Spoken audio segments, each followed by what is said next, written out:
Assalamualaikum warahmatullahi wabarakatuh. Selamat sore teman-teman semuanya. Apa kabar Anda hari ini? Saya harap kalian masih dalam keadaan sehat walafiat dan selalu dalam lindungan Allah Subhanahu wa taala. Amin ya rabbal alamin. Nah, fenomena bermunculannya pinjol dan juga judi online selama tahun 2024 tidak sedikit yang sudah memakan korban. Ya, kita tahu ada yang sampai depresi, orang yang menjadi stres, ada yang sampai mengakhiri hidup akibat menggunakan judi online dan juga pinjaman online. Nah, hal itu diakibatkan oleh ketika orang meminjam uang di pinjol itu tingkat bunga yang tinggi, ada juga penagihan yang luar biasa, tidak beretika dan bisa membuat mental seseorang menjadi hancur, psikologi seseorang menjadi rusak. Nah, itulah fenomena di mana orang sampai mengakhiri hidup akibat penagihan-penagihan yang luar biasa dan juga persentase bunga yang tinggi, tenor yang singkat itu banyak dialami oleh orang-orang yang menggunakan pinjaman online sehingga timbullah kesetresan tersebut dan akhirnya sampai mengakhiri hidup. Setiap penagihan yang dilakukan oleh DC Pinjol itu bervariasi, ada yang via telepon, via chat WhatsApp, via SMS, via email, dan isinya semua itu ada yang konsepnya hanya untuk menakut-nakuti saja, ada juga yang sekedar mengingatkan atau reminder, dan jika diterima oleh orang-orang yang baru pertama kali menggunakan pinjol, tidak paham bagaimana cara mengatasi teror tersebut, akhirnya berefek pada psikologisnya dan sampai mengakhiri hidup. Nah, buat teman-teman yang saat ini baru menggunakan pinjol ataupun ada yang belum pernah menggunakan pinjol, dan jika kalian terpaksa menggunakan pinjaman online, berhati-hatilah terhadap segala jenis penagihan ataupun potensi yang akan terjadi pada Anda, di mana berutang di pinjol itu persentase bunganya ada yang sampai tidak masuk akal, ada yang tenornya singkat 7 hari, 14 hari, 30 hari, itu bervariasi. Perlu kalian ketahui dan perlu kalian pertimbangkan ketika memang kalian terpaksa harus menggunakan pinjaman online. Sebaiknya berhati-hati dari awal daripada nanti kalian menyesal di kemudian hari. Nah, banyaknya fenomena tersebut sehingga ada langkah-langkah yang dilakukan oleh pemerintah, dalam hal ini Otoritas Jasa Keuangan, di mana OJK sudah memberantas nama-nama pinjol ilegal, bahkan sampai ribuan nama pinjol ilegal diberantas dan diblokir. Tidak sedikit juga ada pinjaman online legal yang sudah bangkrut karena mungkin tidak memenuhi standar ekuitas modal minimum yang ditetapkan oleh Otoritas Jasa Keuangan. Nah, apakah hal ini sudah efektif?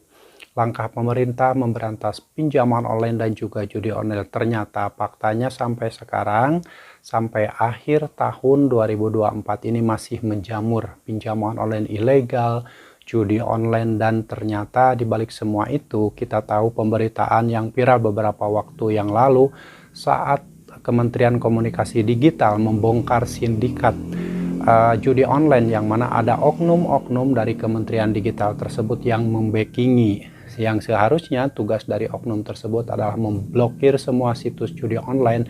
Ternyata ada beberapa situs judi online yang dirawat, bahkan mereka tidak memblokirnya karena mendapatkan timbal balik atau keuntungan dari situs-situs judi online yang dirawat tersebut, sehingga banyak sekali masyarakat yang masih terjebak, masih menggunakan judi online, dan akhirnya tidak sedikit sampai ada yang mengakhiri hidup ya karena ketagihan judi online. Begitu juga dengan pinjaman online. Kita tahu OJK sudah memberantas ribuan situs pinjaman online ilegal, yang mana ternyata faktanya masih menjamur juga pinjaman online ilegal, dan ternyata yang diblokirnya tersebut mungkin hanya namanya saja, sementara sistem kerjanya masih terus berjalan dan mereka berganti nama dan akhirnya tetap menjamur. Diberantas misalkan 1000 pinjol legal yang muncul 5000 pinjol legal, itu bisa terjadi. Nah, makanya buat teman-teman yang saat ini ada di lingkungan masyarakat yang mungkin pemahamannya tidak betul-betul tahu tentang masalah judi online atau pinjaman online, mau legal atau ilegal, tetap berhati-hati saja karena dibalik semua itu ada ancaman yang berpotensi akan merusak kehidupan kalian, seperti pinjaman online ilegal ataupun pinjaman online legal.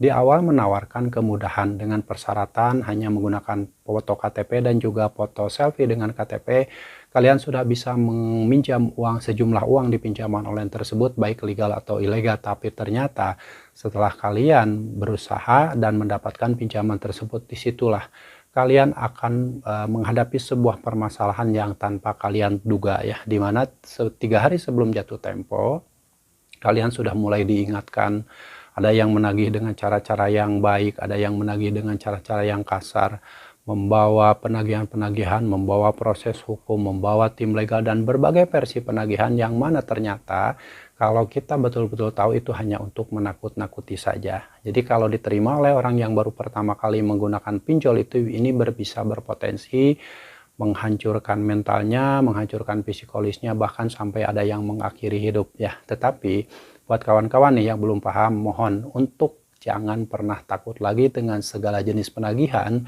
yang dilontarkan oleh debt collector pinjaman online, baik itu yang via telepon, via chat WhatsApp, via SMS ataupun via email. Itu semua hanyalah sebuah kata-kata yang hampir 100% tidak ada faktanya. Itu sengaja untuk menakut-nakuti kalian dari jarak jauh. Yang dilakukan oleh DC pinjol tersebut agar dia bisa melakukan penagihan dari jarak jauh adalah dengan menggunakan sarana komunikasi, yaitu melalui chat WhatsApp, melalui email, melalui SMS, dan melalui telepon. Nah, buat kawan-kawan yang ingin mengatasi semua itu dan tidak mau terus-terusan diteror oleh DC pinjol, yang harus kalian lakukan putus komunikasi dengan debt collector tersebut jika memang kalian sudah menyatakan tidak mampu bayar lagi. Karena kalau terus-terusan kalian tidak menonaktifkan komunikasi dengan debt collector tersebut, maka kemungkinan besar suatu saat nanti mental kalian akan rusak juga, psikologis kalian juga akan terganggu, dan bahkan sampai fatal, ada yang sampai mengakhiri hidup.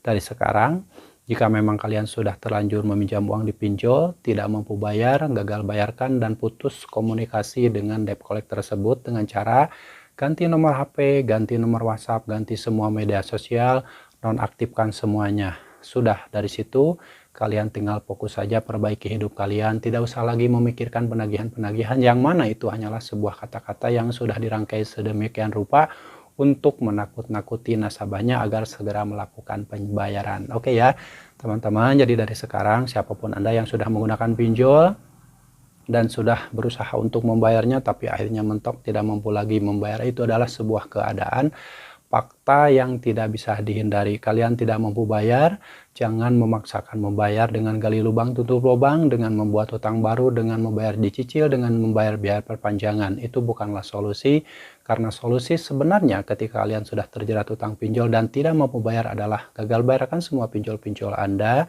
Stop, jangan gali lubang tutup lubang, segera ganti semua nomor handphone kalian, semua nomor WhatsApp, dan putus semua komunikasi dengan debt collector tersebut. Insya Allah kalian akan baik-baik saja dan tidak akan pernah lagi mendapatkan teror yang masuk ke nomor handphone kalian. Oke, semoga sharing ini bermanfaat dan kalian harus tetap semangat perjuangkan masa depan kalian, perjuangkan masa depan keluarga kalian, dan jangan pernah lagi memperjuangkan masa depan pinjaman online.